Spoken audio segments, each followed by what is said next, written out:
Han Li gazed at the spherical silver box and the golden talisman affixed to it, a thoughtful look spreading across his face. After a long moment, he suddenly raised a hand and fired off several incantation seals in rapid succession, undoing the restrictions on the talisman before tearing it away. Then came a soft click. The instant the silver box opened, a wave of heat surged out from within and rolled in all directions, causing the temperature in the entire room to rise abruptly. Han Li focused his eyes and saw that inside the silver box were 3 round beads, each about the size of a longan pit, stacked in a triangular arrangement. Their colors were red, orange, and violet. Could this be 7-colored fire cinnabar? Han Li's gaze flickered. Doubt stirred in his heart, but he could not be certain. According to ancient texts, 7-colored fire cinnabar existed in 7 hues: red, orange, yellow, green, cyan, blue, and violet, each corresponding to 1 color. It was an exceedingly rare object of the fire laws, more powerful than any strange heaven and earth flame, something truly capable of burning the sky and refining the earth itself. Moreover, it was a natural treasure born of heaven and earth. It might appear high in the void of the 9 heavens, tens of thousands of feet above, or deep within the nether valleys beneath the earth. It left no trace that could be followed, and no one could refine it by human means. It was a heavenly wonder comparable to a profound celestial treasure. Yet the beads before him numbered only 3, and aside from the suffocating heat radiating from them, they seemed to possess no other extraordinary traits. That made him hesitate. Just as Han Li was considering how to test them, a cluster of silver light flared at his shoulder. The little silver flame figure poked its head out, then came scrambling and hopping toward the spherical silver box. It circled the box again and again, practically quivering with delight. "What, you want to eat this?" Han Li asked, slightly startled. The little silver flame figure spun around and began gesturing wildly at him. As if afraid Han Li still would not understand, it nodded vigorously, glancing back at the 3 beads every few moments as though worried they might vanish in the blink of an eye. "Ordinarily, letting you eat them would not be a problem, but the nature of this thing is still unclear. How about this, you may only eat 1 for now. If it does you no harm and proves beneficial, I'll let you have the other 2 later." Han Li pondered for a moment, then spoke. At this, the little silver flame figure beamed so brightly it looked as if flowers might bloom across its face. After nodding hard at Han Li again, it hurriedly turned back to the silver box. It paced around the box, apparently torn over which bead to eat first, unable to decide. Han Li found the sight rather amusing. He did not urge it on, merely set the silver box on the floor and turned away to inspect the other items. If it had been Jin Tong, he would never have trusted her. That little glutton would likely have swallowed all 3 in one gulp. But this essence flame firebird had always listened to him, so there was no need for extra concern. Gong Shu Tian's fire dragon greatsword and the 10 fire banners had already been stored in Han Li's storage bracelet. Inside it were another 7 or 8 treasures as well, though most were inferior immortal artifacts. Only a hollow golden bell appeared to be a 9th grade immortal artifact, and even that contained a trace of the power of time laws.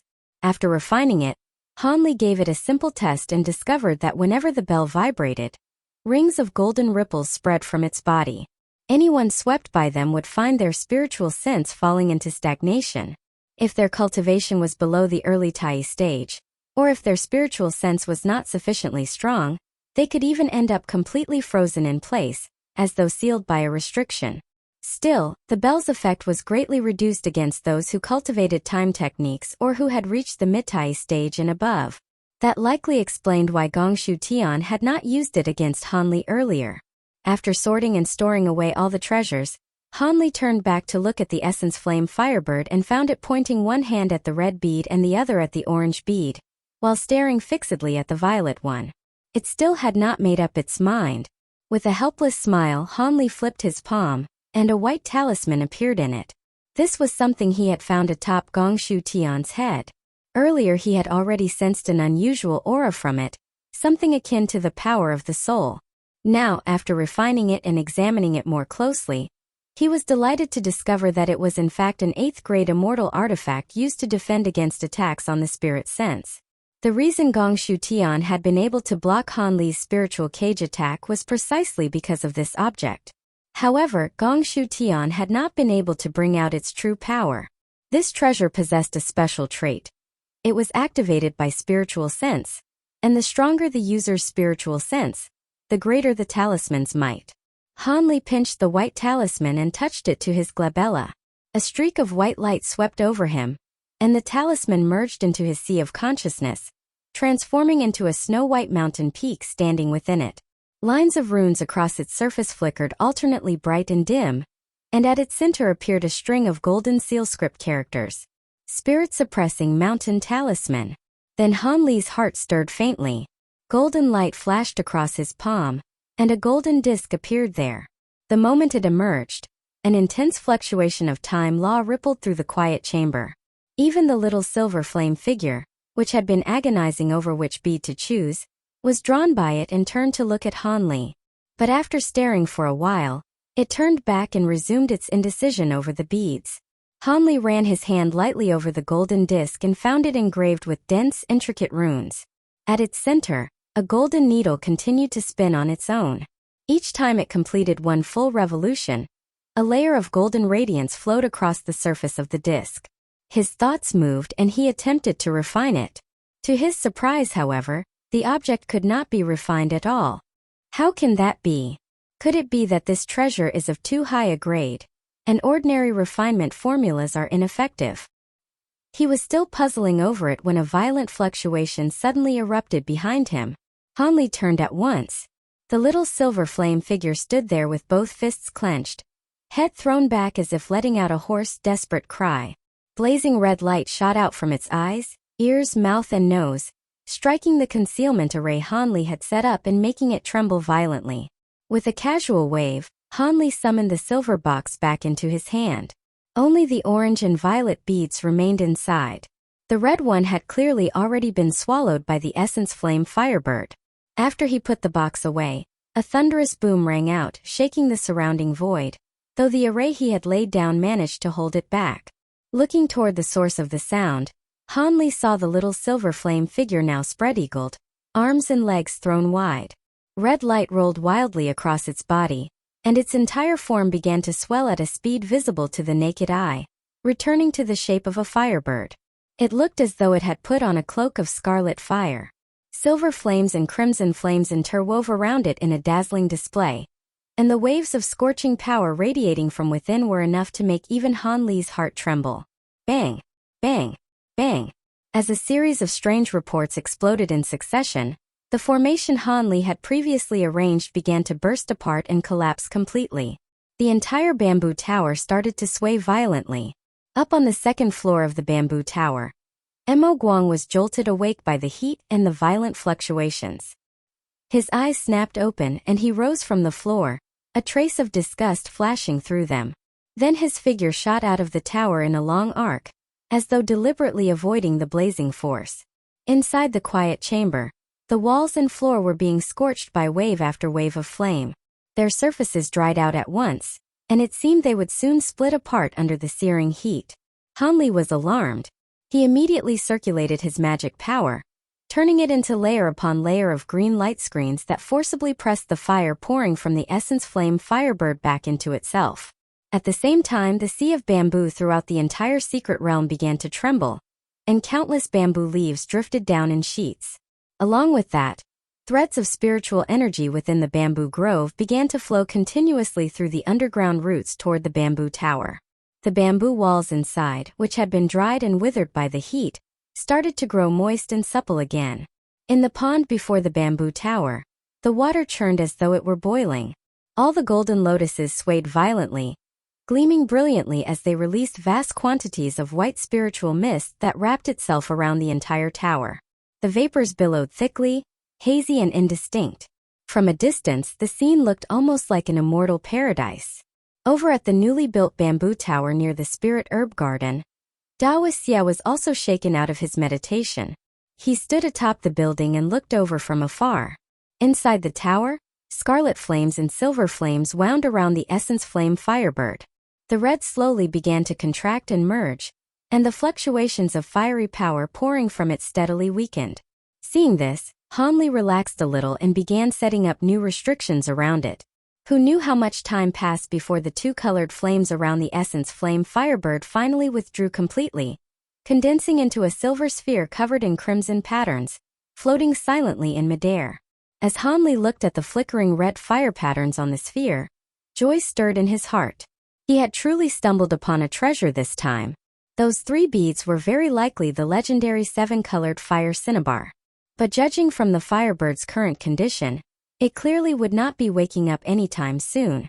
After sending a voice transmission to Mo Guang, who had already fled far away, Hanli left the bamboo tower and headed toward the spirit herb garden. Fellow Taoist Han, that powerful burst of fire from earlier? Taoist Xie asked as he came forward outside the bamboo tower.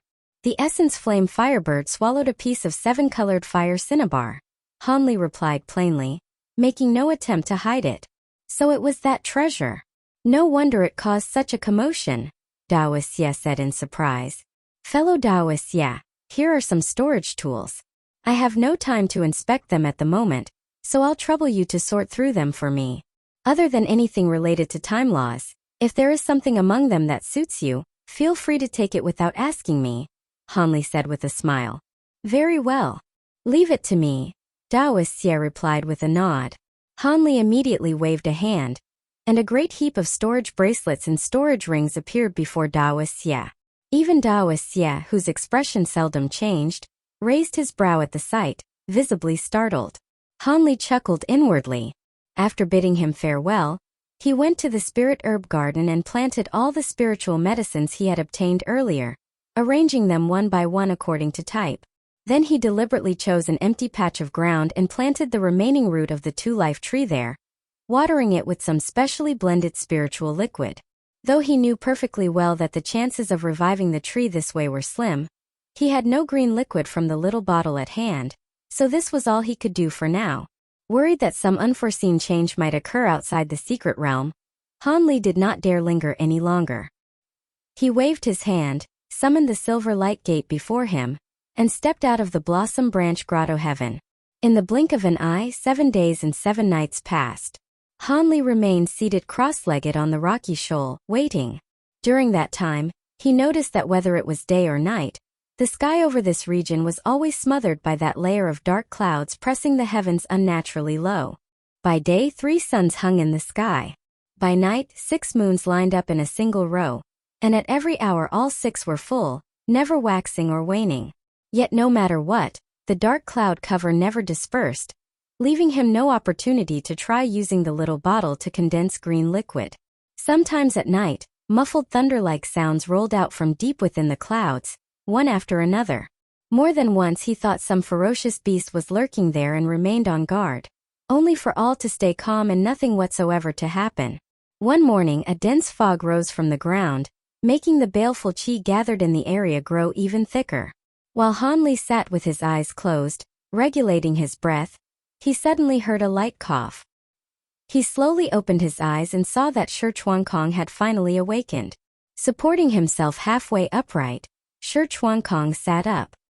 He first cast Hanli a glance, then calmly checked the storage tools on his body. Confusion filled his eyes and he asked rather abruptly, "Why? Why did I save you? Or why didn't I kill you?" Hanli asked back expressionlessly.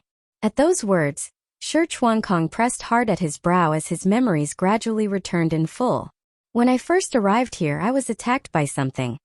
I don't know whether it was a demon beast or what. You were the one who saved me. Probably not a demon beast. Or rather, not a demon beast in the usual sense. It seems more like a life form unique to this region," Hanli replied without committing himself. "Where exactly is this place?" Shi Chuankong asked, looking around. "If my guess is correct, we were swallowed by a spatial vortex in the ruins of the True Speech Gate and ended up in the Grey Realm," Hanli said evenly. He had suspected as much before and had picked up a few clues from Mo Guang, but he had not been completely certain this was truly the so-called Grey Realm. Now, after observing conditions here for some time and comparing them with what he knew of the Grey Realm from the past, he felt he could finally make the judgment. "What? You're saying we're in the Grey Realm?" Shi Chuankong said in disbelief. No sooner had he spoken than he began examining the surroundings with great care. His expression changed again and again, and only after a long while did he calm down. To think I would arrive in the Grey Realm like this, Shi Chuankong said bitterly. Earlier, the baleful qi here invaded your body. I used a Susa pill to clear away part of it. From the look of it, some residual poison remains, but now that you're awake, you should have your own way of dealing with it, Hanli said slowly. A Susa pill?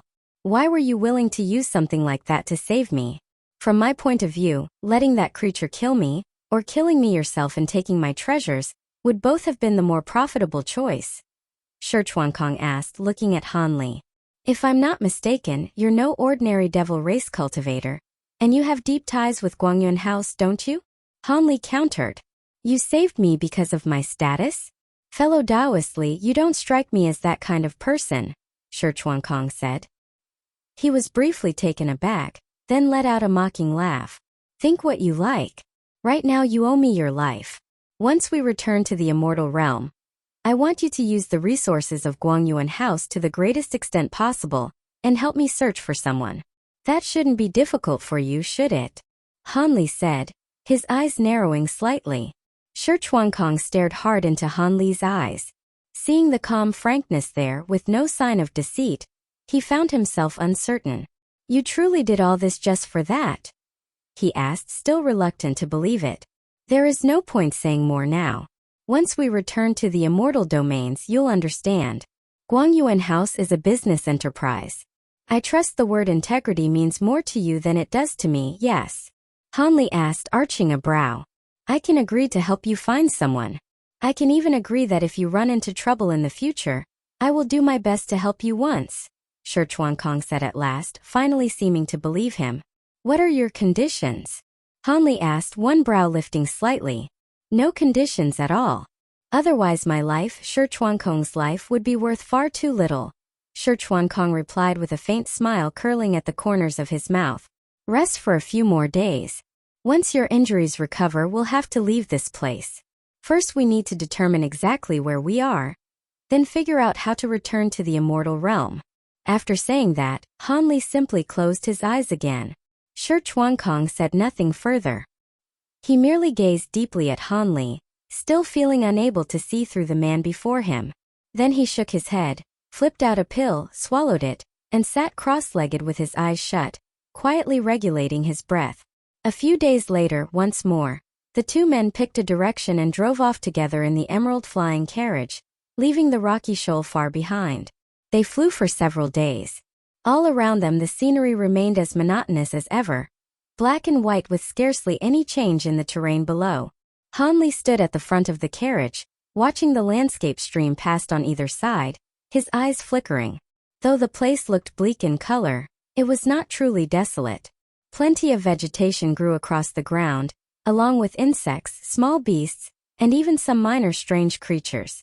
These strange beasts lived in an environment saturated with baleful qi without being affected in the slightest. In that respect, they resembled the living things of the Immortal Realm and their relationship with spiritual energy. So this really is the Grey Realm.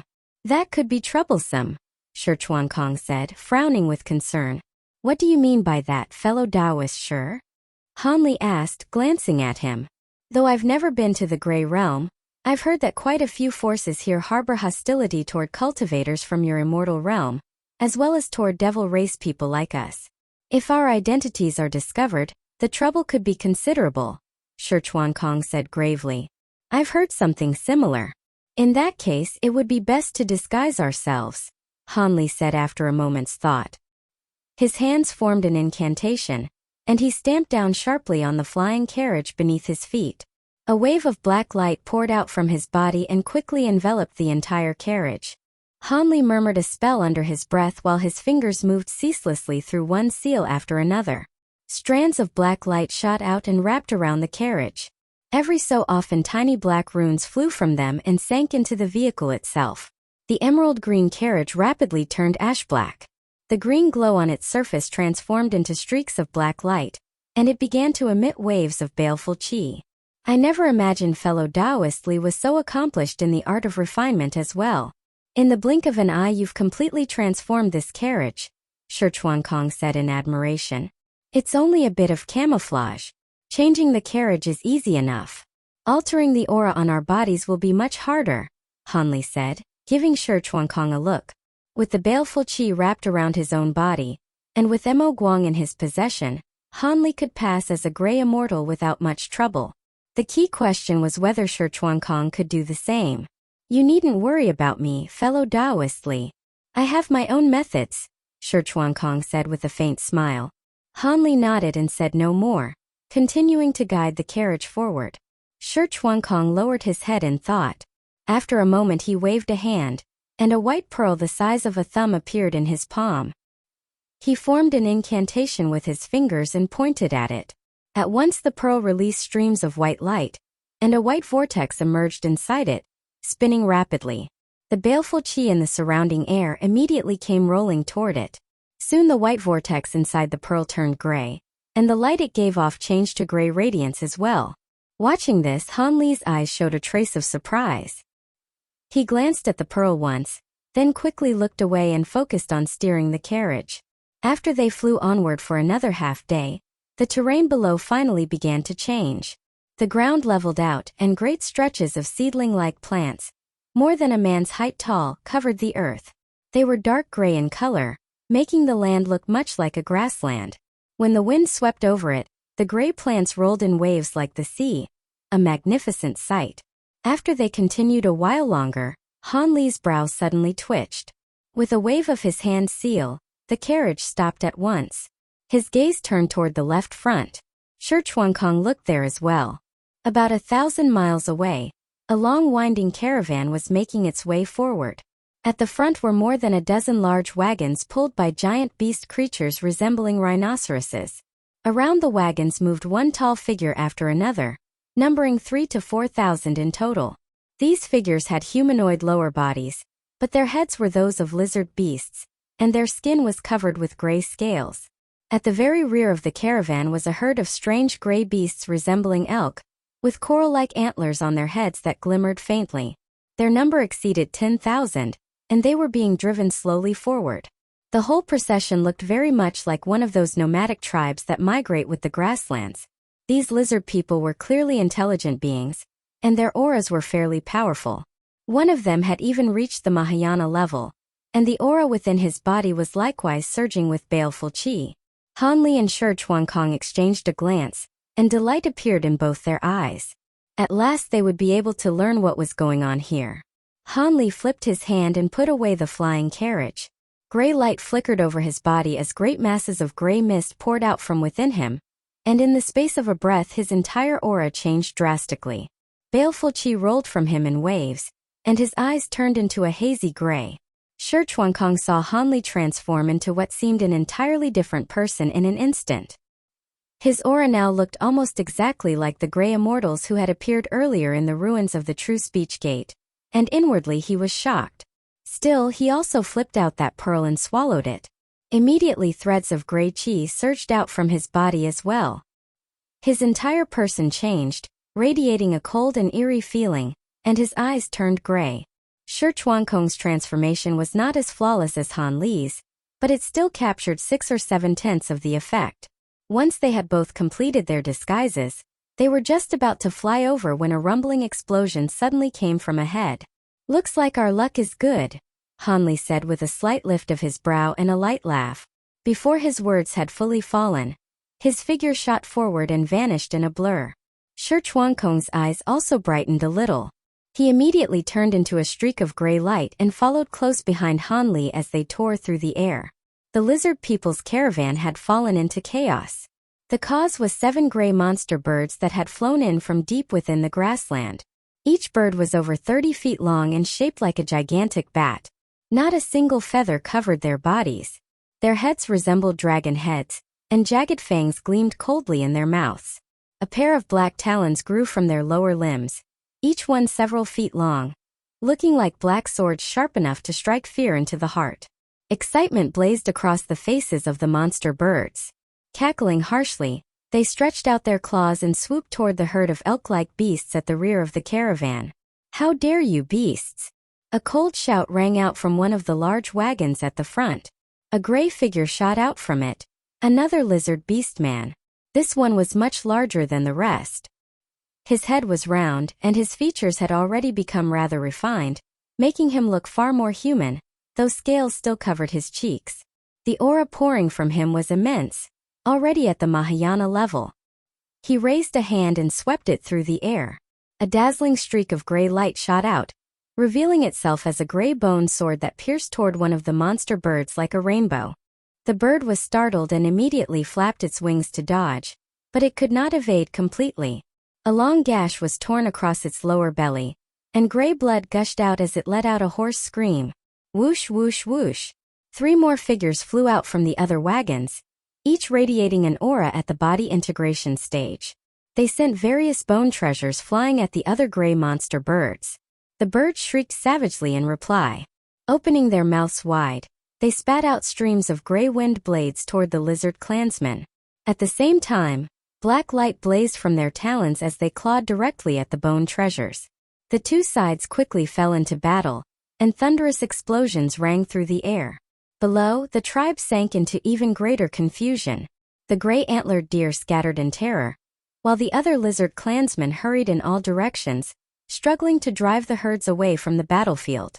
The clash in the sky grew fiercer and fiercer, and the lizard clan gradually began to lose ground. The gray monster birds had superior numbers, and most of them possessed body integration level strength. The Mahayana lizard clansman at their head was formidable, but 3 gray monster birds had him pinned down, leaving him unable to spare any attention elsewhere. The other 3 lizard clansmen were clearly at a disadvantage against 4 monster birds. If not for the fact that one of them wielded a wondrous gray bone shield that blocked most of the attacks, at least one of the 3 would already have been injured. Even so, as time dragged on, the 3 lizard clansmen stood back to back, panting heavily, clearly unable to hold out much longer. "Chief, the situation is bad." The lizard clansman controlling the bone shield managed to knock aside a streak of claw light from one of the birds. His body trembled, and he shouted anxiously toward the Mahayana lizard clansman. The clan chief's eyes were full of anxiety. How could he not have noticed the plight of his clansmen? But the 3 gray monster birds fighting him in unison were no weaker than he was. There was no way for him to break free and help the others. "Ah!" A scream rang out. One of the lizard clansmen had slipped for a moment and was struck by a black claw light. Several long wounds were instantly torn across his body, and blood gushed out. One of his arms was nearly severed, hanging by only a few scraps of flesh. With such a heavy injury, his body was sent flying. The united front of the 3 lizard clansmen was broken at once. One of the gray monster birds cried out excitedly and lunged after the wounded clansman. The lizard clan chief was both furious and alarmed. A fierce light flashed in his eyes as he abruptly spat out a stream of gray radiance into the gray bone sword. The sword immediately spun once, its light surging as it transformed into a huge ball of gray radiance that rolled and churned. Terrifying fluctuations of sword chi burst from within it, and the nearby void let out sharp hissing sounds as faint ripples appeared in space. Seeing this, 2 of the gray monster birds hurriedly flew back. But the 3rd bird's eyes flashed coldly. Instead of retreating, it beat its wings and turned into a gray blur that shot straight toward the lizard clan chief, opening its maw wide as it came. A shrill whistling filled the air. A mass of jet black light shot forth like a rainstorm, bearing down on the clan chief. He was alarmed and quickly pointed a hand seal.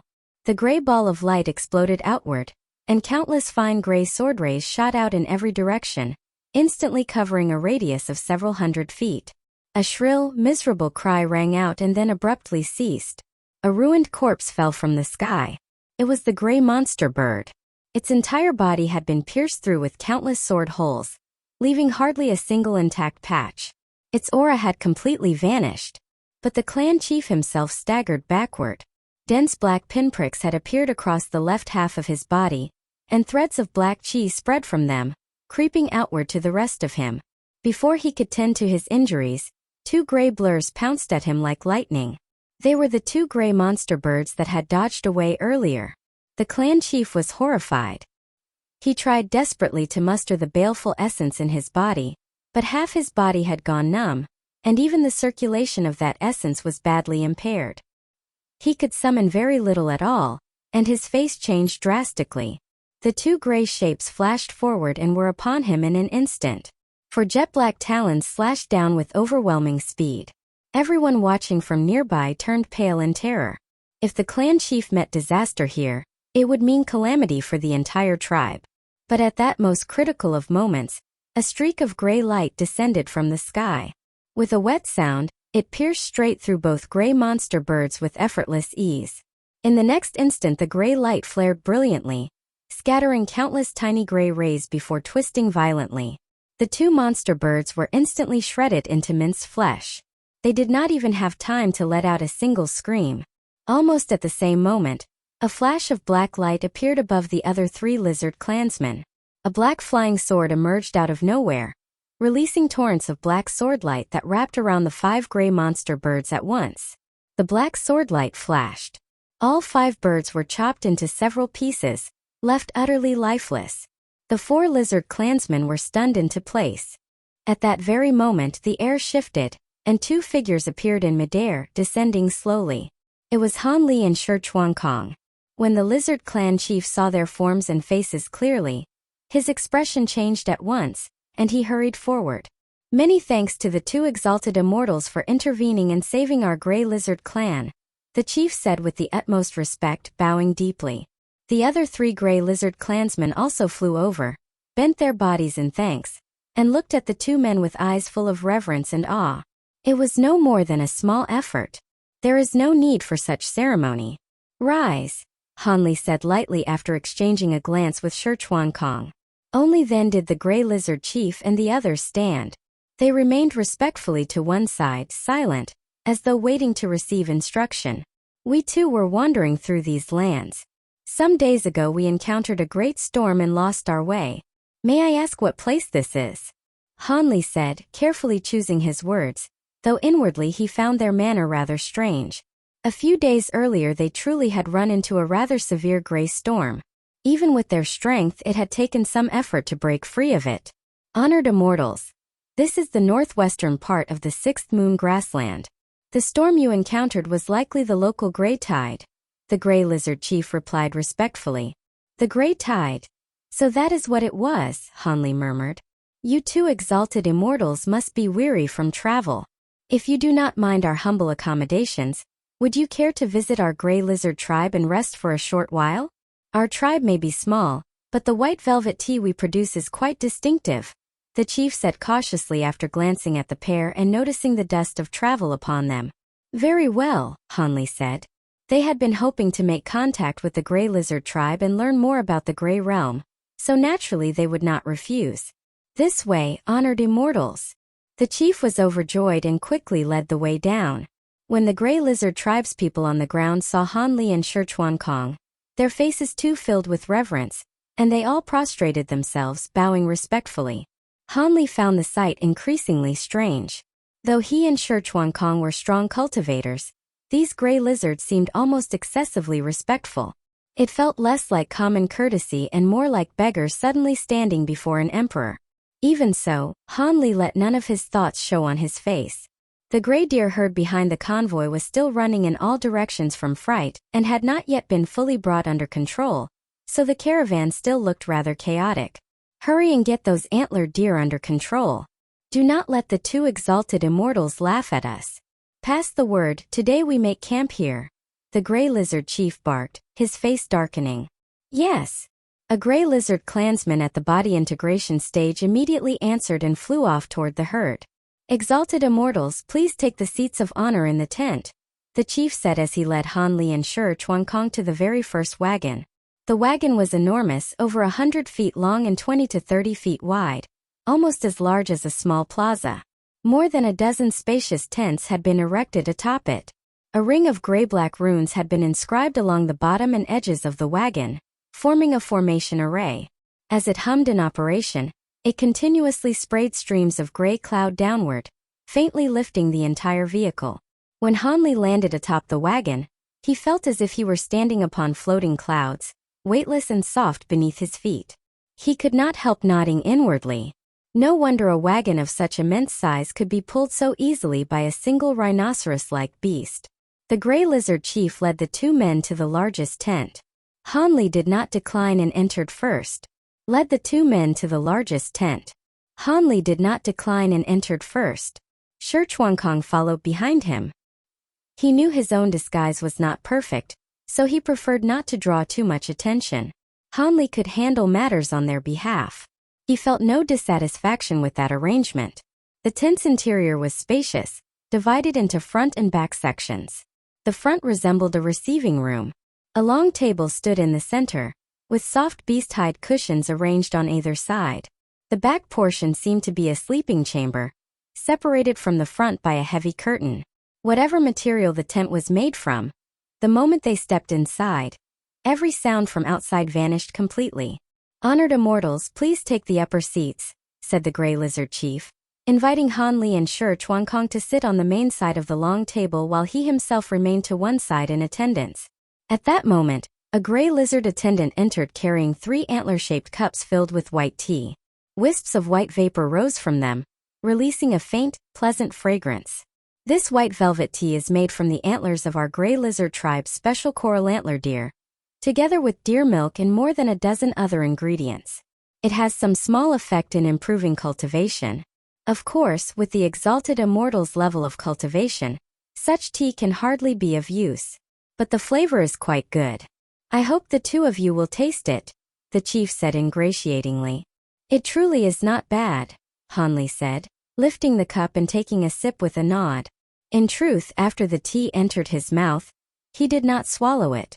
Instead, he discreetly transferred it into the blossom branch space. Now that he was in the Grey Realm, he remained cautious about everything. The Grey Lizard Chief was delighted to see this, and at once ordered the attendant to bring forth all manner of Grey Lizard specialties, food, fruit, and other items, for Han Li and Shi Chuankong to sample. His hospitality could not have been warmer.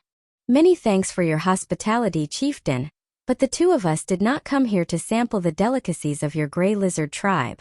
Han Li only tasted a little before setting the food aside and speaking.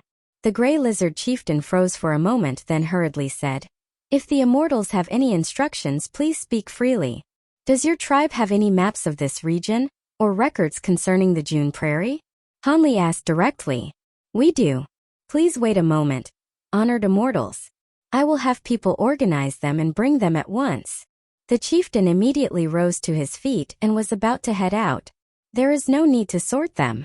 Just bring us every text your tribe has concerning geography and local customs. We will look through them ourselves," Han Li said with a wave of his hand. The Grey Lizard chieftain was taken aback again, but he quickly agreed and strode out. Unlike Han Li's calm composure, Shi Chuankong, though he appeared to be quietly enjoying the fruit and tea, wore a faint trace of worry between his brows. From time to time he glanced around, clearly uneasy about their disguise. Not long afterward, the Grey Lizard chieftain returned with 2 others. The pair carried a thick stack of books in their arms, at least 100 volumes by sight. Han Li's heart stirred at the sight. With these records, they would no longer be completely in the dark about the Grey Realm. He had already encountered the Grey Realm's script among the contents of Long Sea's storage pouch. It was written in an archaic form used in the true Immortal Realm, so he did not need to worry about being unable to read it. "Honored immortals, every book in our tribe concerning geography and local ways is here. Our Grey Lizard tribe is only a small people within the Black Teeth domain, so our records are limited. I hope you will forgive the inadequacy," the chieftain said nervously. "It is of no consequence. We have no important business here. We are merely passing through and have taken an interest in this June Prairie," Han Li replied, his brow lifting slightly. The chieftain visibly relaxed, then motioned for the 2 men behind him to set the books down. "Please take your time, honored immortals. I have arranged for guards outside the tent. If you require anything, simply command them." With that, he tactfully withdrew with the other 2. Once the others had left, Han Li immediately raised his hand and formed a seal. A streak of gray light shot out, spreading into a curtain of gray radiance that enveloped the entire tent. Only then did some of the tension leave Shi Chuankong's eyes. After that, the 2 of them each picked up a volume and began rapidly flipping through the texts.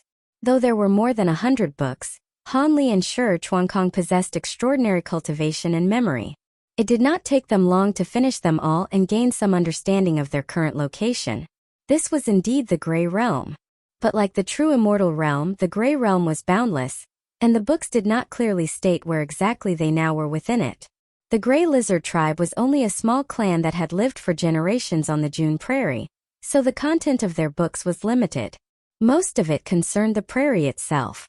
For the vast majority of ordinary Grey Lizard tribesmen, this grassland was their entire world. The June Prairie was vast and fertile, with many subterranean baleful veins. Its vegetation was lush, and it was rich in various ores and materials. Many tribes lived here besides the Grey Lizards. The June Prairie lay in the northwestern part of the Blackteeth Domain. As for the Blackteeth Domain itself, the texts were vague. They only said that it was immeasurably vast, and that the June Prairie was no more than a tiny speck within it. This was all the geographical information they could find. As for culture and society, the Grey Realm resembled the savage wilderness realm in some respects. Everything was organized around tribes. Above the tribes stood the lord of a region. The June Prairie was territory ruled by a great overlord known as the Three Meow, but the Grey Lizard text said little about him. Above such territorial lords stood the Domain Lord. The record said even less about the Lord of Blackteeth Domain, containing only words of praise and glorification.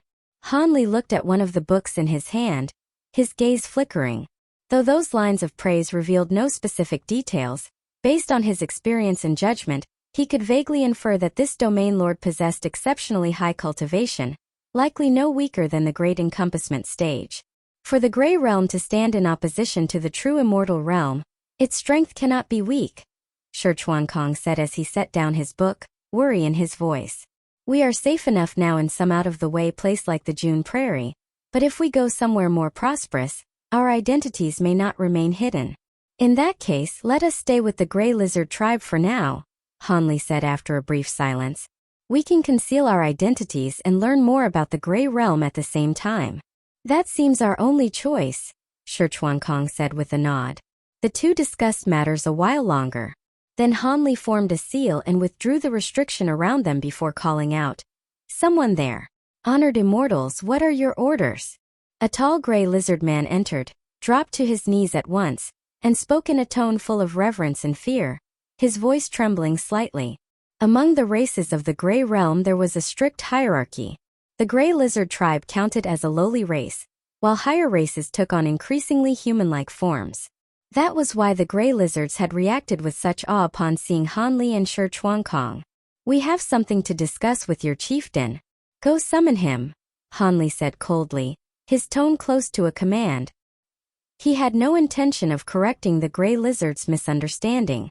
It served their concealment much better this way. "Yes." The tall Grey Lizard bowed even lower, then hurried out. Before long, the Grey Lizard chieftain came quickly into the tent. "What does your excellency require?" He bent over respectfully, his deference undiminished.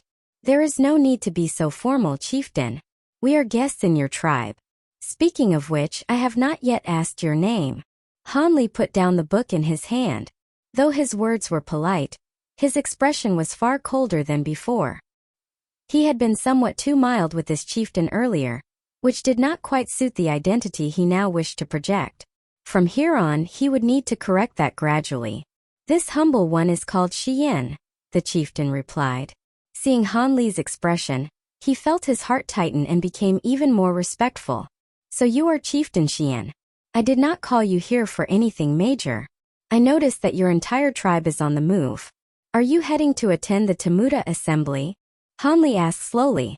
Once every 100 years, the tribes scattered across the June Prairie gathered by Poling Lake on the frontier to hold the Temuta assembly. In the language of the Grey Realm, Temuta meant harvest. This great event was presided over by the Overlord Three Meow, and part of it involved a contest of magical combat. The contest was not without purpose. Nearly all the tribes of the June Prairie made their living through herding and mining. To avoid constant conflict, the Overlord Three Meow had decreed that the outcome of this contest would determine each tribe's range of activity for the next 100 years. Different areas made an enormous difference to both grazing and mining, so every tribe attached great importance to the competition. During the Temuta assembly, The tribes also conducted trade, exchanging the goods they had stockpiled over the past century for things their own people needed. The June Prairie was enormous, and the major tribes were scattered far apart, making the circulation of goods extremely difficult. The Temuta Assembly was the most important channel for trade. No tribe would miss it, and even people from other regions came in admiration to take part. For these reasons, the Temuta Assembly was the most important grand gathering on the June Prairie, and the books described it in considerable detail. Yes, Xian answered honestly with a nod. My senior brother and I are not from the Black Teeth domain, but we have heard of the Temuta Assembly. This time we will accompany your Gray Lizard tribe to Poling Lake and witness it for ourselves, Hanli said. At these words Xian stared blankly at him. What? Does the chieftain think this improper? Hanli raised his eyes toward him, and his gaze turned cold. No. It is our Gray Lizard tribe's honor that you are willing to travel with us. It is only that our entire tribe moves together, and our speed is very slow. I fear the journey may bore you, Xian said hesitantly, not daring to object. Deep down, Xian actually welcomed Han Li and Shi Chuankong joining them. Though the two seemed difficult to deal with, they were not bloodthirsty tyrants. And with them present, not only would the tribe no longer have to fear attacks by gray beasts along the way, but they might even be able to borrow their strength during the Temuta Assembly. At your current pace, how long would it take to reach Poling Lake? Hanli asked, slightly surprised. Likely 4 to 5 years. There are several places along the way where powerful gray beasts are entrenched, so we would need to make detours, Xian said after a moment's calculation. There is no need for detours. We will go straight ahead. If we encounter gray beasts, the two of us will deal with them, Hanli said with an arrogant wave of his hand. If we do not detour, then we could arrive perhaps a year earlier, Xian said, delighted. It was not the earlier arrival that pleased him, but Han Li's promise to deal with the gray beasts. That is all. You may leave now, Han Li said, dismissing him with a wave. Xian bowed and turned to go. One more thing.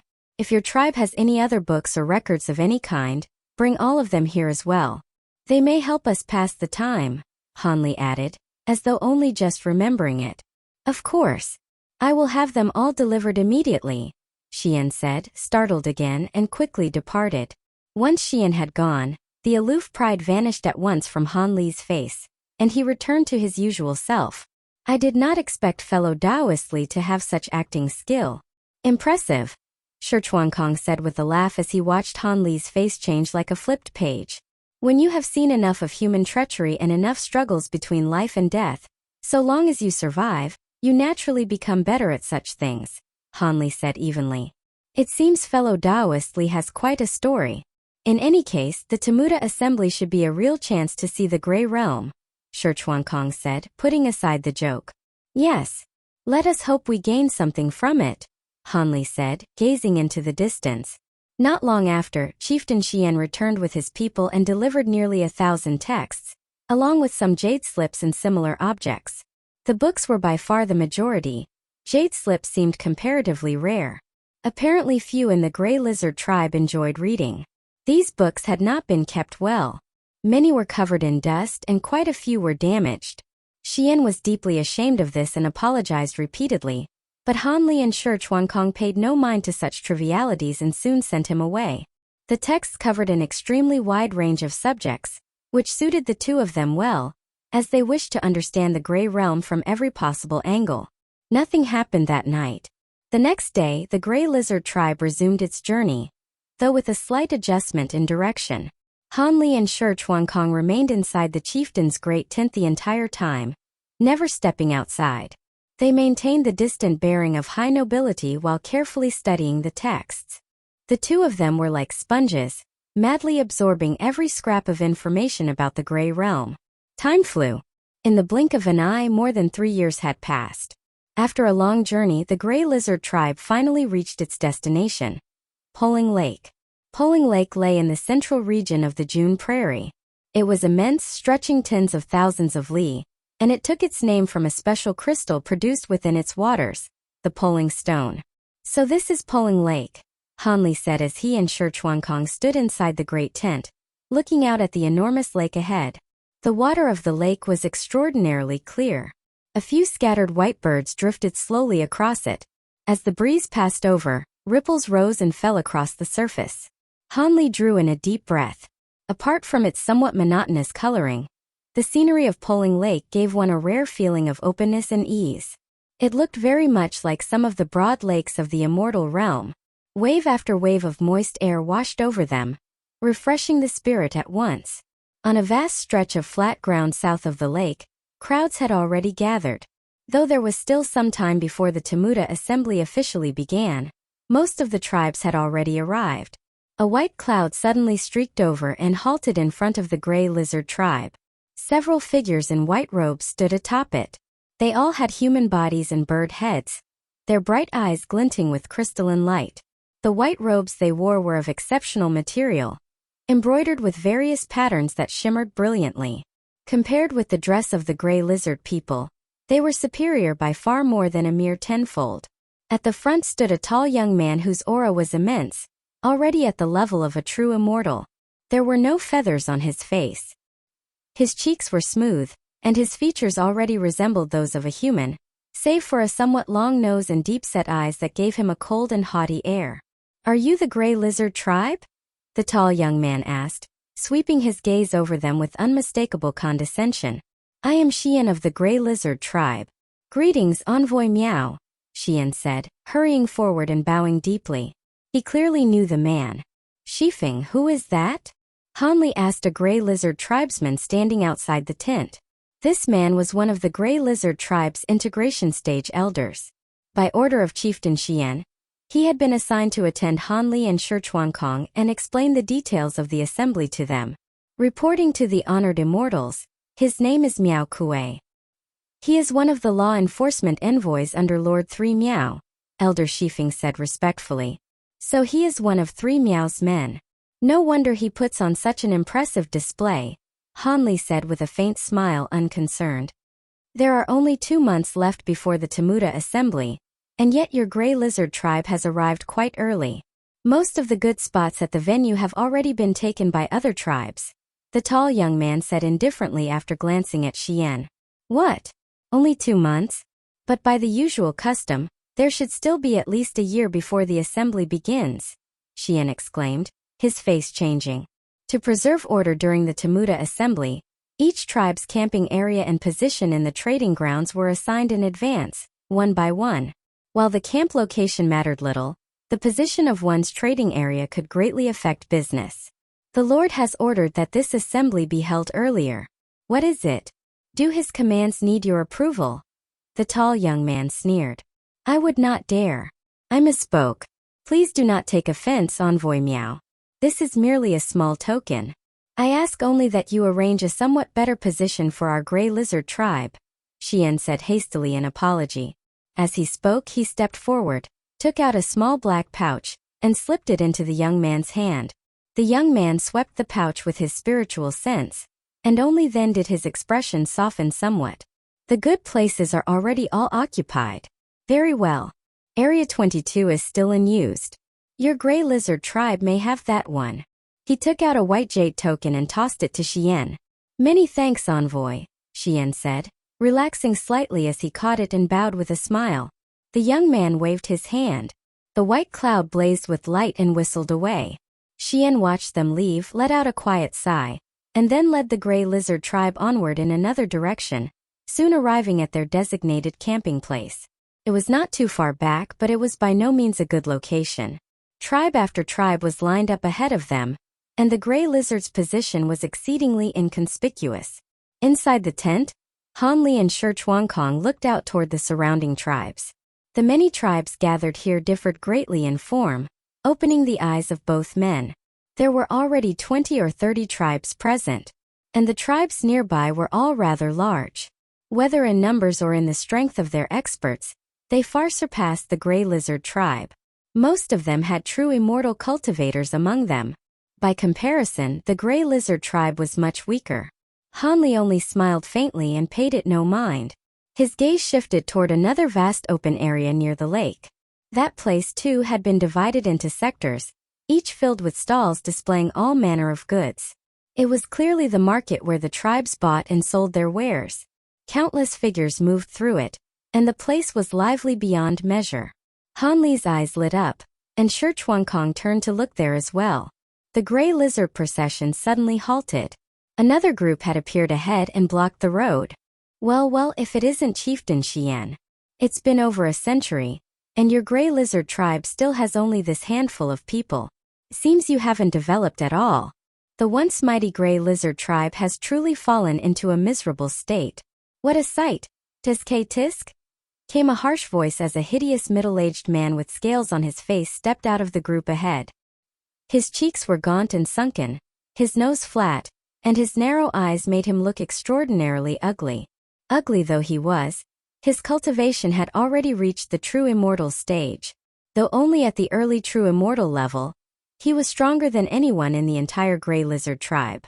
Yunjiao, what does my gray lizard tribe have to do with you? Move aside, Xian said coldly, his face darkening. How can you say it has nothing to do with me? Back then our two tribes were rivals. Seeing your gray lizard tribe in such a sorry state truly puts me in a difficult position, the middle-aged man said with open mockery, making no move to let them pass. Xian's face turned ashen, but he said nothing. The nearby tribes all turned to look at the scene. Not one stepped forward to mediate. Most simply watched with amusement and malicious satisfaction. Shifeng, who is that man? Han Li asked from inside the tent. Reporting to the honored immortal, that man is Yunjiao, chieftain of the winged serpent tribe. Our gray lizard tribe once fought with them over a mineral deposit and formed a blood feud. He holds grudges over the smallest offense and comes to provoke us at every Temuda assembly, Shifeng said, his face equally ugly with anger. With your gray lizard tribe's strength, you dared to contend with them? Han Li asked in surprise.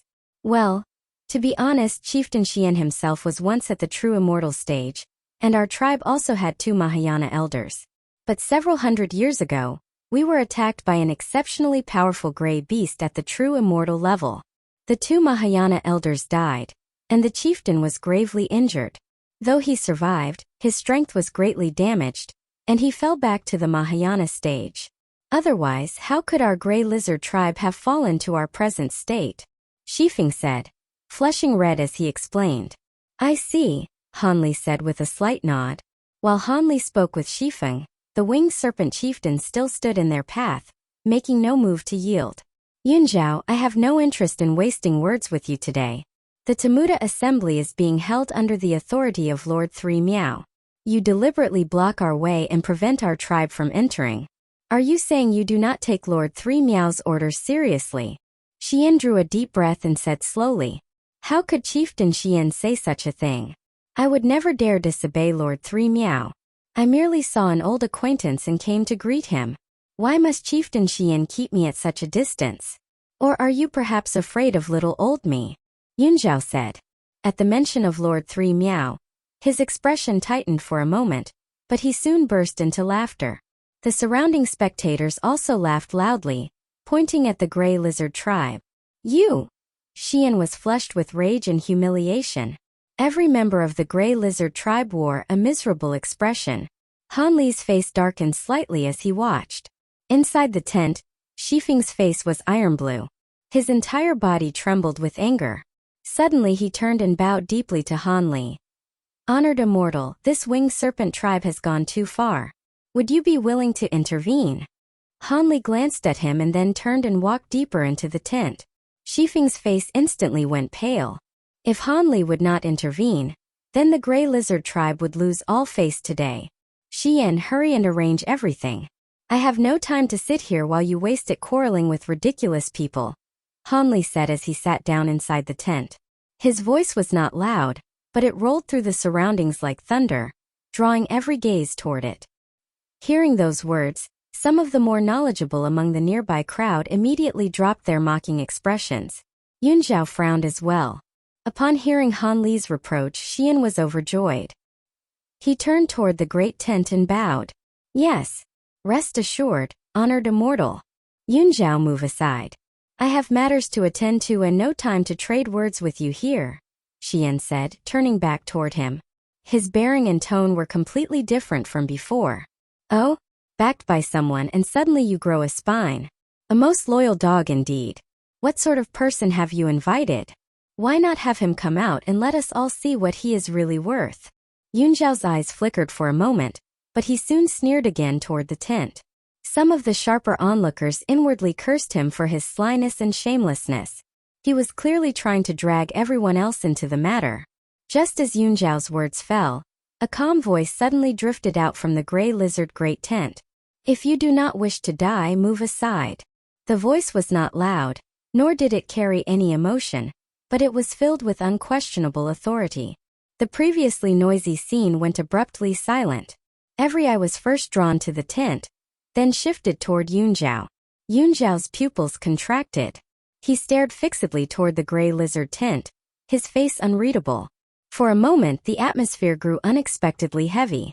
What grand arrogance you possess! But what skill is there in hiding your face? If you have the ability, come out and show yourself, Yunzhao said after a brief silence, still sneering.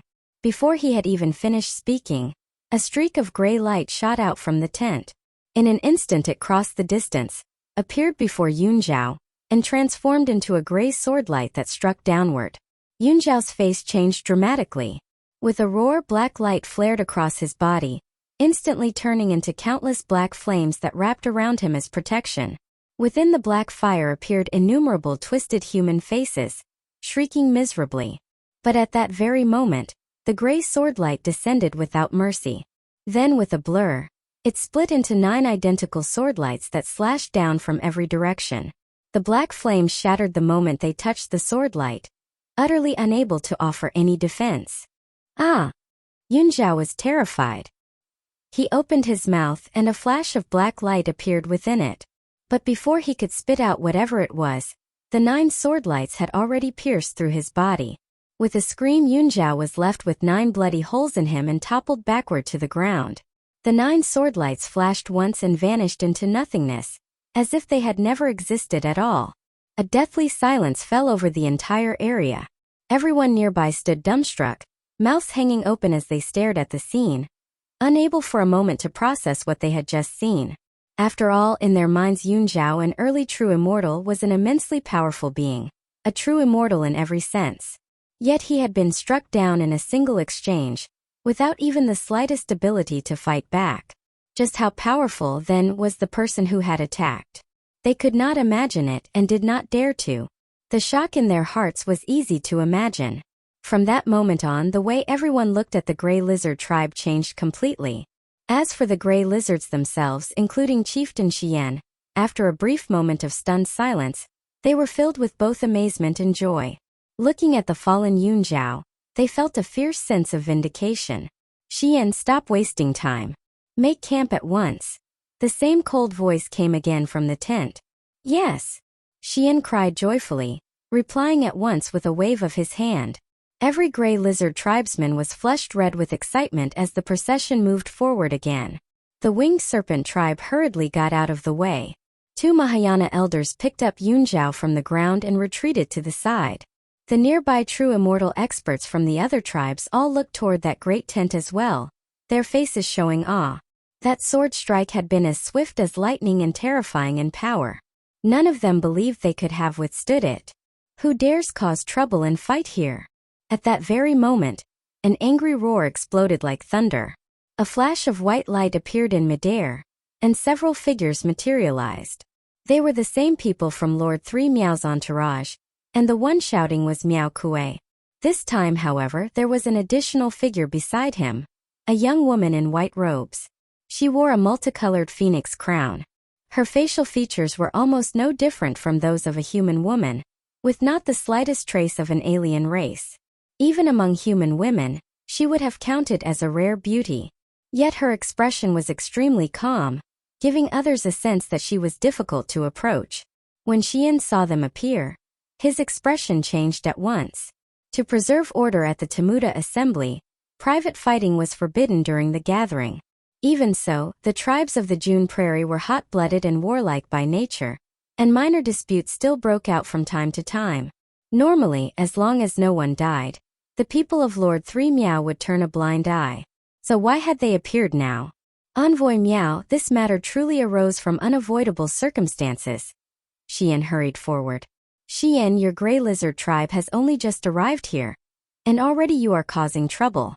Do you no longer wish to participate in the Temuda assembly? Miao Kuei cut him off coldly. I would not dare. Xian lowered his head in a hurry. Then hand over the person who attacked. Miao Kuei snorted, his gaze shifting toward the gray lizard great tent. This? Xian hesitated. The very outcome he had feared most had come to pass. Miao Kuei's brows lifted sharply, and he was just about to act. The one who attacked was me. You may come for me if you wish, but whether you can take me will depend on your ability. At that moment, a voice sounded from the great tent. The girl in white turned her gaze toward Han Li's tent, her delicate brows knitting slightly. Miao Kuei's eyes flashed like lightning, and his body stirred as if to move. It is only a minor matter. There is no need to make such a commotion. Take Chieftain Yunjiao away for treatment. Leave this place to me, the girl in white said, raising a hand to stop him. Her voice was as melodious as an oriole emerging from the valley, wonderfully pleasant to hear, and yet it also conveyed a sense of quiet calm. The killing aura that had hung over the area began to recede swiftly the moment she spoke. Yes. Miao Kuei clearly held the white-robed girl in great respect. Though he still looked somewhat unwilling, he nodded, dropped to the ground in a blur, quickly gathered up Yunjiao, and flew off into the distance. This little woman is called Miao Xiao. Your divine powers are extraordinary, sir. May I ask what exalted personage has come here?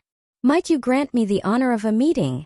The girl in white said, turning toward Han Li's tent and giving a slight bow. There is no need. I am merely a traveler passing through, who happened upon this place and came to see the Temuda assembly. I will be leaving soon enough. It is better that we do not meet, came the indifferent reply after a brief silence from within the tent. The nearby onlookers all showed surprise and began murmuring among themselves. On the June prairie, Lord Three Miao was heaven itself. For someone to refuse his people to their faces could only mean he had grown tired of living. If you are unwilling to show yourself, I naturally will not force you.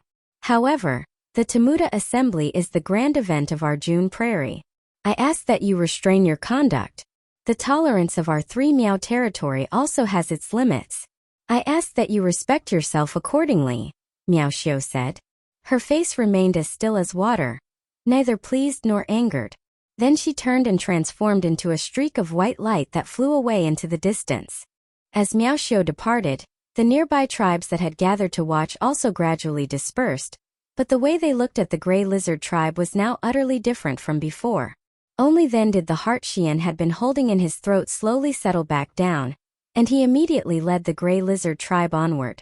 Inside the tent, Han Li's expression did not change, but inwardly he relaxed slightly. Given the strength of himself and Shi Chuan Kong, they did not fear Lord Three Miao. If they truly wished to flee, no one present could stop them. But they had come here to remain for their own purposes, and avoiding conflict if possible was naturally for the best. The gray lizard tribe soon reached the designated place and began to set up camp.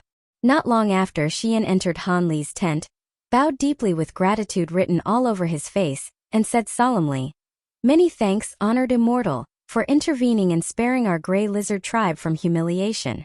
We will never forget such immense kindness. If in the future you have any command for us, my gray lizard tribe will brave fire and water without hesitation."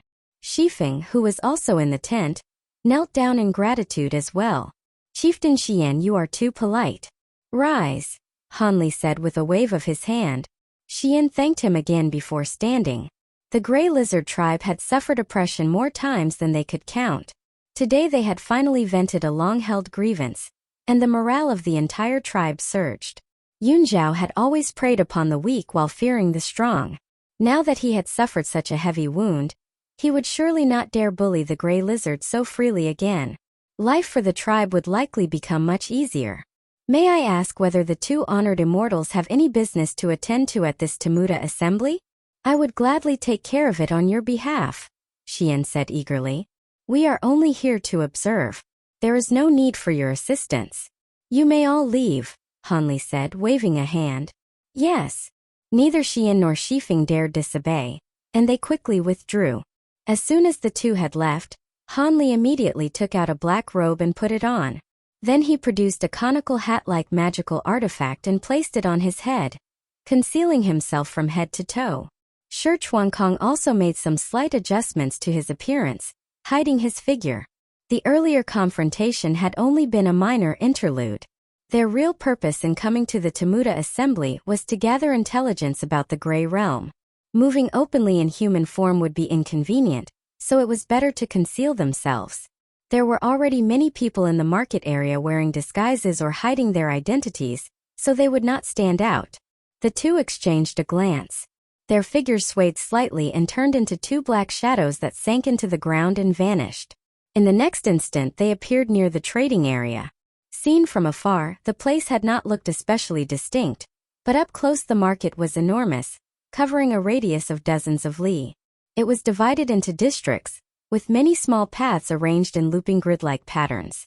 The goods displayed on the stalls were mostly all kinds of materials from gray beasts, spirit herbs, and other raw resources, and in tremendous quantity. Crowds surged through the place, selecting whatever they needed. "This assembly truly is lively," Hanli said, a slight smile appearing on his face as he looked at the scene before him. Shi Chuankong's eyes also shone with a strange excitement. "This place is vast. Let us split up for now and gather information separately. It will be more efficient," Hanli transmitted by voice. "Very well," Shi Chuankong replied with a nod, then turned and walked off in one direction. Hanli wandered through the various sections of the market, glancing over the stalls. Before long, he stopped in front of a stall belonging to a large tribe. The goods there were all of excellent quality. Behind the stall stood three burly men with human bodies and tiger heads. Each of them was at least 2 zhang tall, and all three radiated an overwhelming pressure. Astonishingly, they were all Mahayana cultivators. Over the course of their journey, Hanli had studied many of the Grey Lizard tribe's books, and had already learned to identify quite a few of the Prairies tribes by their distinctive traits. These three should be from the Yin Tiger tribe, one of the strongest major tribes on the June Prairie, far above the Grey Lizards in power. A situation like being blocked and humiliated on the road, as had happened earlier, would never have befallen such a tribe. "Have you taken a liking to something here?" one of the scar-faced Inhu tribesmen asked Hanli in a booming voice. He was a burly tiger-headed man. "I'm not here to buy. Do you purchase goods here?" Hanli asked in return. The three men exchanged glances, mild surprise flashing across their faces. "If it's something good, of course we buy," the scar-faced man said, looking Hanli up and down. Hanli smiled faintly, flipped his hand, and produced a black jade box the size of a palm, then handed it over. The scar-faced man took the box and opened it just a crack. His expression changed at once, and he immediately shut the lid again. "Please come with me." He made a courteous gesture and led Hanli into a dark room behind the stall. From what Hanli had observed, nearly every clan's booth had one of these black rooms behind it, meant for private transactions. The room was sparsely furnished, with only one table and 2 chairs. Strange runes had been inscribed all over the walls, though it was unclear what sort of restriction they formed. The two sat facing each other. Only then did the scar-faced man draw a deep breath and open the jade box again. Inside lay a dark gray crystal about the size of a fist, riddled with countless tiny holes, resembling a honeycomb. Strands of gray mist drifted from the porous crystal from time to time, giving it a mysterious air. "This nightmare beehive crystal is of excellent quality, top-grade stuff. We'll take it. How many gray crystals do you want for it? Or if you prefer a barter, that can be arranged too." The scar-faced man stared at the dark crystal in the box with burning eagerness. "You strike me as an honest man. It seems I made the right choice coming to the Inhu clan." Hanli smiled slightly. "Since that's the case, let's speak plainly. I want 300 gray crystals." The scar-faced man looked troubled. 300 is too much. We'll take it for 160. 270, Hanli said heavily. 180 and not a bit more. The scar-faced man shook his head. After a round of bargaining, they finally settled on 200 gray crystals. The scar-faced man waved a hand and produced a storage bone ring, then handed it over. Hanli accepted it and swept it with his spiritual sense. Inside was a small pile of gray crystals, each about half the size of a fist, with faint streams of gray gas flowing within them. These were known as gray crystals, the currency circulated among cultivators of the gray realm. They were somewhat like immortal essence stones of the immortal realm, except that what they contained was an exceptionally pure power of baleful essence. As for the nightmare beehive crystal, it had been one of the gray realm materials Hanli had obtained years ago from the storage pouch of that gray immortal corpse. Gathering information required spending money, so Hanli had first decided to sell this hive crystal and exchange it for some gray crystals. He put away the storage bone ring with a flick of his hand, secretly delighted. This hive crystal had been one of the least remarkable items among the many precious materials in that gray immortal storage pouch, yet it had sold for 200 gray crystals. That alone was not bad at all. Who knew how much the other materials were worth? The value of that storage pouch, it seemed, far exceeded his expectations. Fellow Taoist, do you still have any more nightmare beehive crystal on you? Or any other rare materials?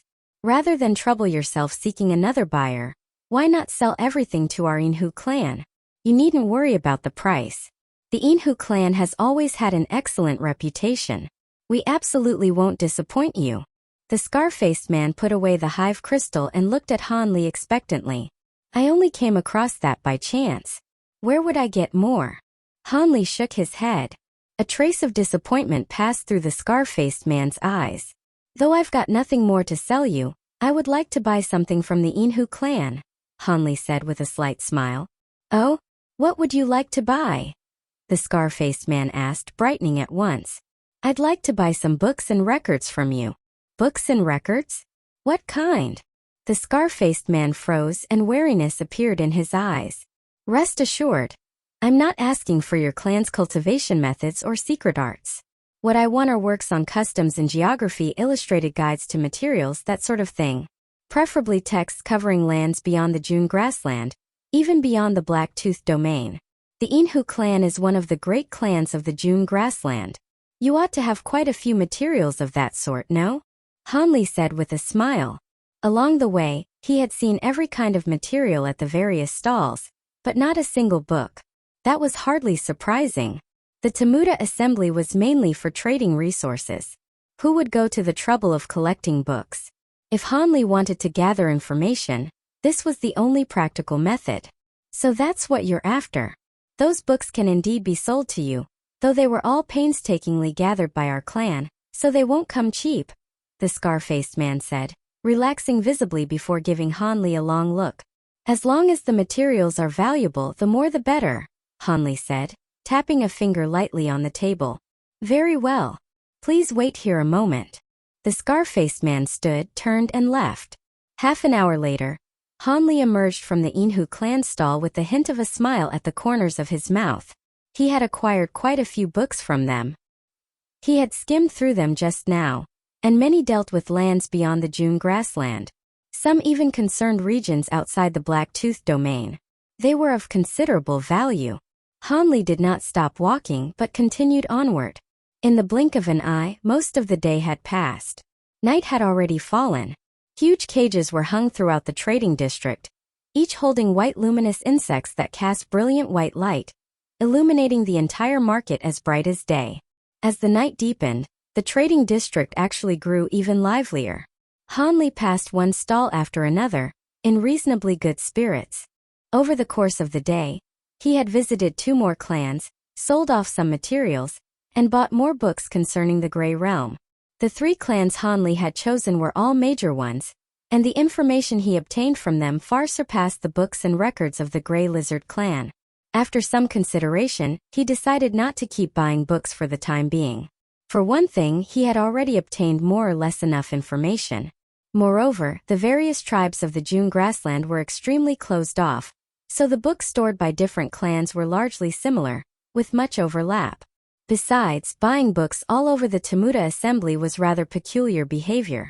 If he did it too often, it might attract the notice of interested parties. Hanli set the matter aside and turned his attention to the goods displayed on both sides of the road. During his journey here, he had studied the Grey Lizard clan's books in depth, and had developed some ability to appraise things of the gray realm. Coupled with his immensely powerful spiritual sense, he quickly discovered quite a few good items. This is... He suddenly halted in front of a stall, excitement flashing in the eyes hidden beneath his hood. This stall was not very large. Most of the wares were spiritual herbs, with relatively few ores and other materials. Behind the stall stood two horned aliens with fish scales on their faces, looking very much like fishfolk. "My friend, have you seen something you like?" One of the fishfolk greeted him warmly. Han Li's gaze fell on a box in one corner of the stall. Inside were dozens of semi-transparent plants. Their leaves were clear and delicate like ice crystal, with veins running through them in distinct patterns. He was extremely familiar with this herb. It was none other than bitter luo flower, the principal ingredient in refining the Susa pill. These materials, which were exceedingly precious in the Immortal Realm, had been casually piled there. "How much for these herbs?" Han Li asked, pointing at the bitter luo flowers. "Oh, you mean these ice crystal grasses? 3 gray crystals per stalk," the fishman said carelessly, as though his enthusiasm had vanished by half in an instant. 3 gray crystals. Han Li was speechless. In the Immortal Realm, bitter luo flower was a top-tier spiritual herb worth a great deal. Often it could not be bought even with Immortal Essence Stones. Yet here in the Gray Realm it was this cheap. Ice crystal grass. I feel like I've heard that name before. His heart stirred. He recalled something from the Grey Lizard Clan's books he had read days earlier. There had been a volume that mentioned this herb.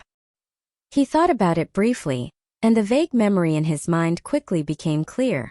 According to that book, this herb grew in cold, inladen places. Deep in the June grassland lay a bottomless swamp where vast amounts of ice crystal grass grew. But the herb was useless to the beings of the Grey Realm, so the book had only mentioned it in passing and had not included an illustration. Otherwise, Han Li would have recognized ice crystal grass as bitter luo flower much earlier. The effect of bitter luo flower was to disperse baleful qi. To the beings of the Grey Realm it was actually harmful. No wonder it was so cheap. "Is this all you have?" Han Li asked, suddenly understanding.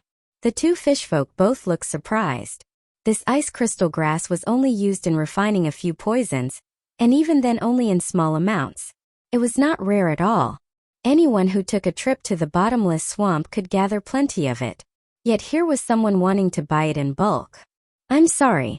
This herb doesn't have many uses, so we only gathered this much," said the older of the two fishfolk, shaking his head. "Fine. Then I'll take it all," Han Li said calmly, not pursuing the matter further.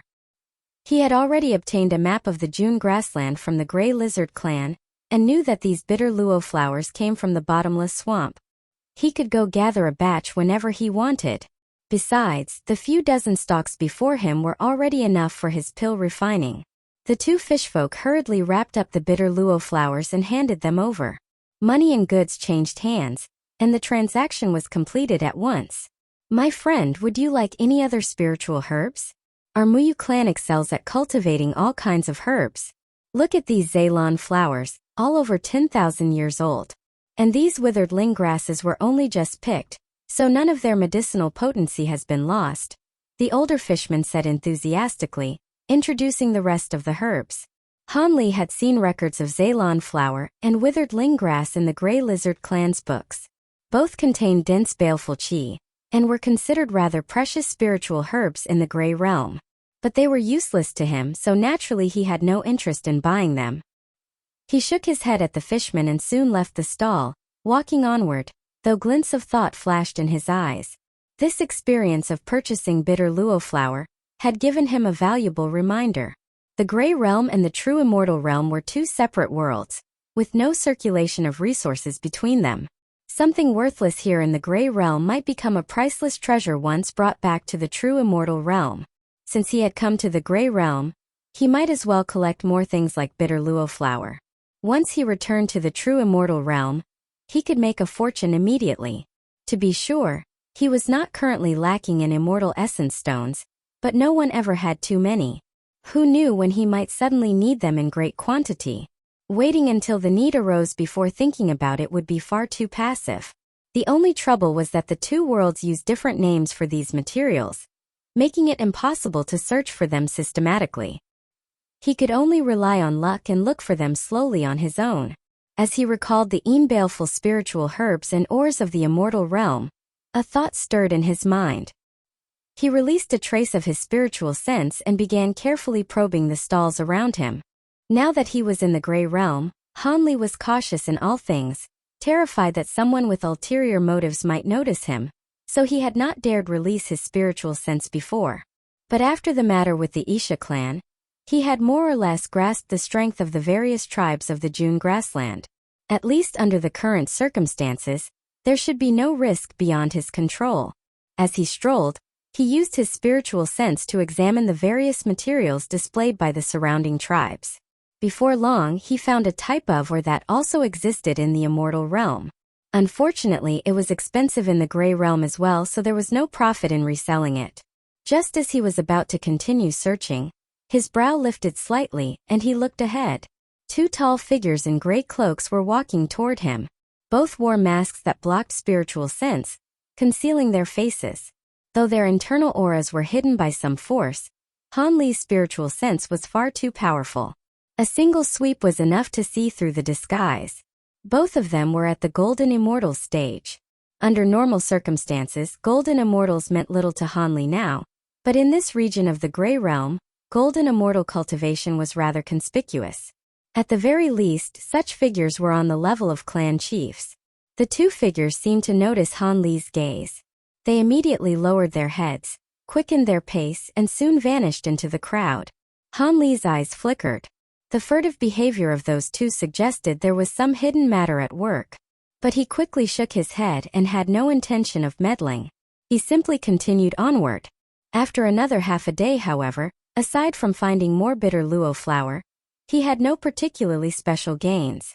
There were indeed many things whose prices differed between the two realms, but in terms of value, none matched bitter luo flower unless traded in great volume.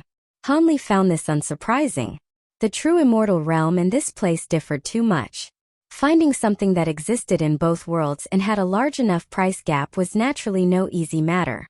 For the remaining time, he stopped searching and returned to the Grey Lizard clan's encampment, only to find that Shi Chuankong had not yet returned.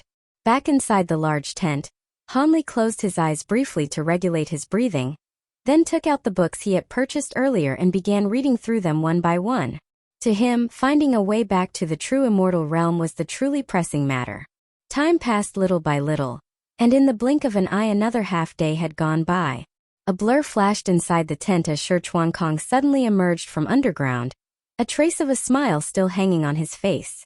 "You seem to be in a good mood, fellow Taoist Shi. Could it be that you found clues about returning to the Immortal Realm?" Hanli glanced up at him and asked. "Well?" Shi Chuankong paused, looking embarrassed. "I saw that many Grey Realm materials here are dirt cheap. If taken back to the true Immortal Realm and sold, they'd yield enormous profits. I got busy collecting all sorts of materials and completely forgot about asking around for information on how to return. My apologies." "It doesn't matter. There is still time. If nothing can be found in the June grassland, we can always try our luck elsewhere." Hanli smiled faintly. "That said, I hadn't expected you to be so interested in trade and business. Of course, moving goods from place to place, if handled properly, can turn one into 10 into 100, and rapidly accumulate wealth and resources.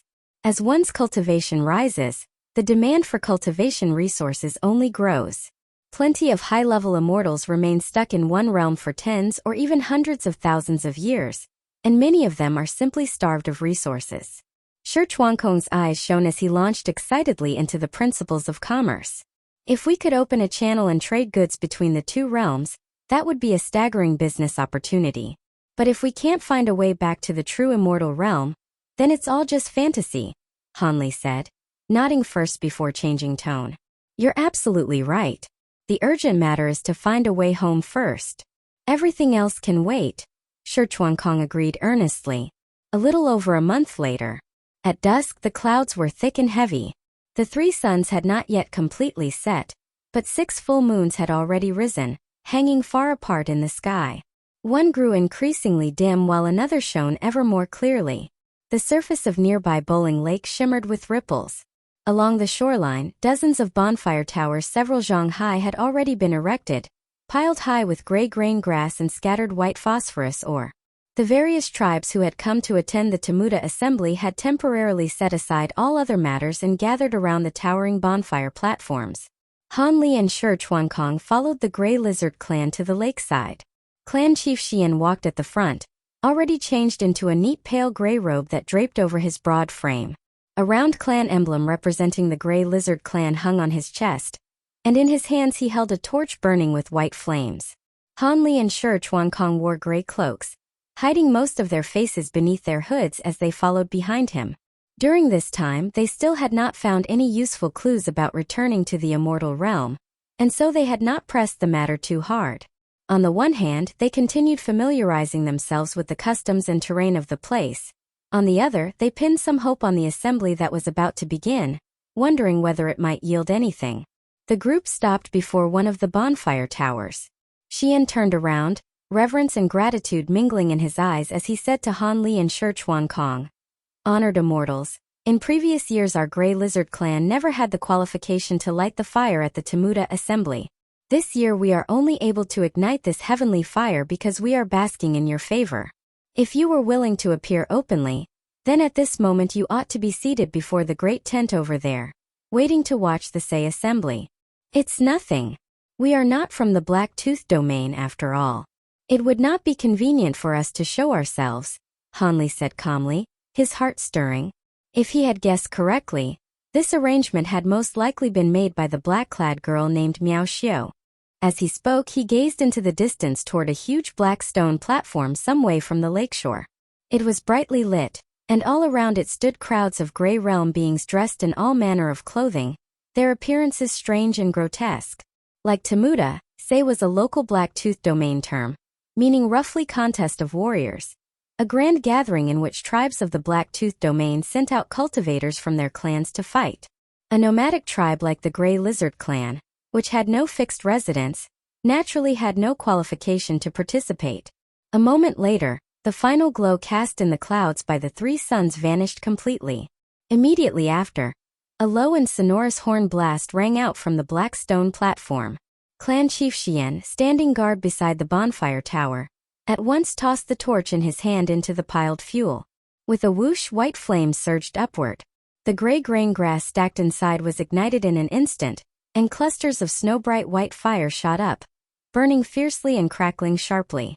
The scattered white phosphorus or mixed within soon lit up as well, and thread after thread of white luminous fluff drifted out from the blazing fire like willow catkins, floating slowly toward Bowling Lake nearby.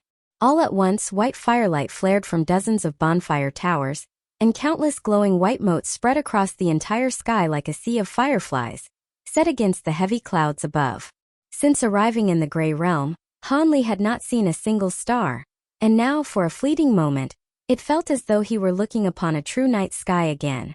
It possessed a strange and moving beauty. Han Li stared upward, momentarily entranced. At his ears there arose a sound like low chanting, clearly laced with the old dialect of the Black Tooth domain.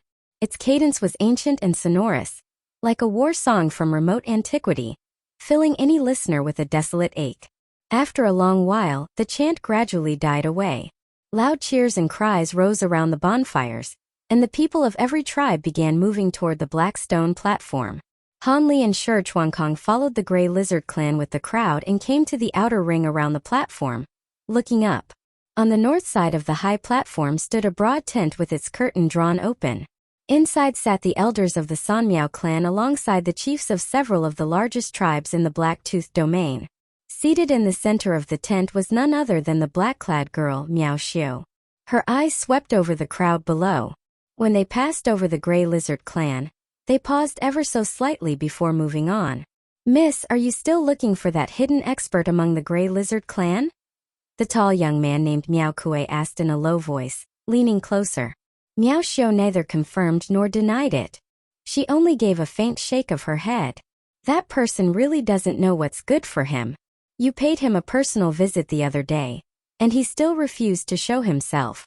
Once this assembly ends, I'll bring him to you to apologize," Miao Kue muttered with a resentful click of his tongue.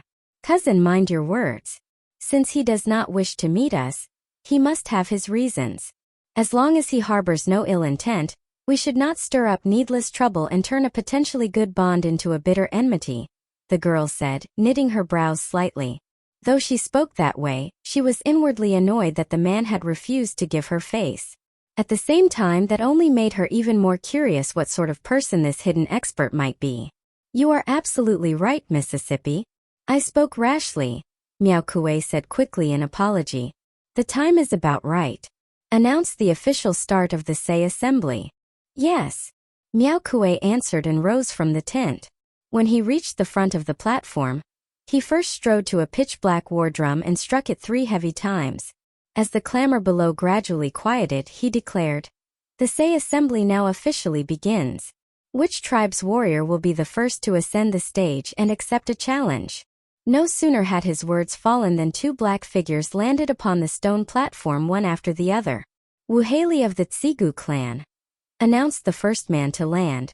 He was a humanoid creature covered in black scales, with white bone spikes protruding from his cheeks, elbows and knees, making him look savage and terrifying. The moment he spoke, a burst of cheers erupted from below, especially loud from the area where his clan had gathered. Being the first to take the stage seemed to be a great honor for them. Mu Duo of the Water Tiger clan, declared the other, a hunched man with a tiger's head and human body, though fish gills opened and closed along the sides of his face. The gills on his cheeks flared constantly, and excitement hung on his features. His bent back rose and fell, but compared to the first fighter, the cheers for him were much quieter. Very good. Miao Kuei looked at the 2 men and smiled. For this first battle, will you be deciding victory? Or life and death? Isn't this a martial contest? Why does it also involve fighting to the death? Hanli asked, puzzled, turning to Xian. Honored immortal, you do not know the customs here. The Sei assembly is not only a place where young talents of the tribes can make a name for themselves, but also where major tribal disputes are resolved. The great lord of the Sanmiao clan usually forbids private tribal wars, so this method is used to decide matters instead. When a life and death match is chosen, it usually involves conflicts over territory and interests, Xian explained. I see. Then this is not a bad way to resolve conflict, Hanli said, understanding at once. These barbarians of the Grey Realm have a pretty good method after all. Simple and efficient. I like it, Shi Chuankong transmitted to Hanli with unchanged expression. The fact that such a method works also shows that most of these people are trustworthy. In the Immortal Realm, once the scheming starts among the various clans, open and hidden methods pile up one after another. Before a method like this could ever be used, the conflict would probably already have escalated beyond reconciliation, Hanli replied by voice transmission. That's true enough, Shi Chuankong answered after a moment's thought, laughing soundlessly. While the 2 conversed through their minds, the battle on the platform had already begun. The Tsigu clansman who stepped up first was clearly stronger in baleful essence. Baleful chi coiled around his whole body as he forced the Water Tiger clansman back step by step. Yet though the Water Tiger clansman was on the defensive, he showed no panic at all.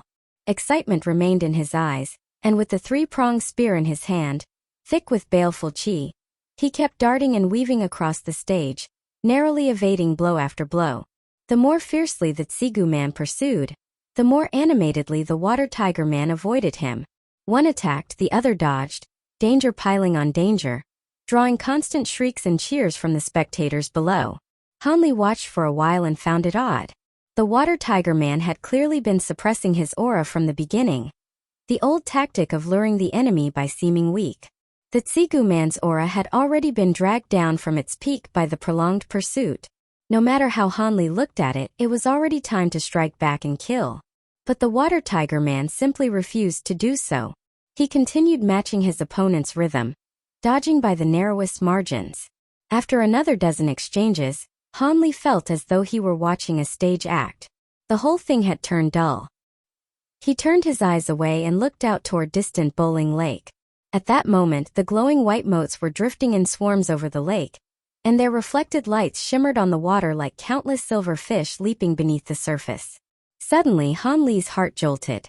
Through the layers of the crowd, he caught sight of something strange moving on the lake. Just as he was about to look more carefully, a tremendous buzzing hum suddenly rang out behind him. As the sound struck, his sea of consciousness sank into a moment of dizziness, as if the back of his head had been hit by a massive blow. But on the white snow peak standing within his sea of consciousness, the words Imperial Peak Suppression Spirit Talisman flared brilliantly, turning into a wave of bright white light that swept through him and instantly smoothed away all discomfort.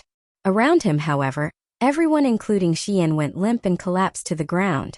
Han Li turned his head slightly, catching with the corner of his eye the water tiger clansman on the stone platform. Blood was flowing from all 7 of his orifices, and in his raised hand he held something shaped like a black sea conch, his eyes brimming with fanatic zeal. Over at the great tent, everyone had slumped in their seats as well.